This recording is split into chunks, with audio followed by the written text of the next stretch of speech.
Welcome to the Learning Pines YouTube. We hope this video helps. In this video, I will show how to make a marshmallow helmet with cardboard. First, gather your essential materials: sturdy cardboard, a generous supply of fresh marshmallows, and a reliable hot glue gun with plenty of glue sticks. Make sure your cardboard is clean and free of any creases or damage. Selecting large, fresh marshmallows will provide the best cushioning and visual appeal for your unique creation. This preparation ensures a smooth building process. Now, let's construct the helmet's base. Begin by carefully cutting your cardboard into the desired helmet shape, ensuring it's large enough to fit comfortably. You might need several pieces to form the main structure.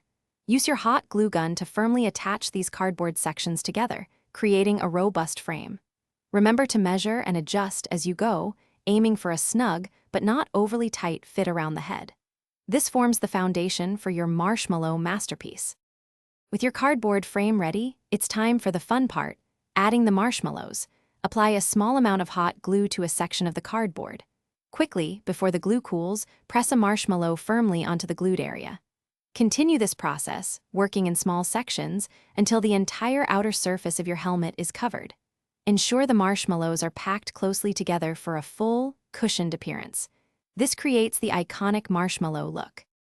To complete your marshmallow helmet, carefully inspect it for any loose marshmallows or weak spots. Apply a bit more hot glue where needed to reinforce the structure and ensure everything is securely attached.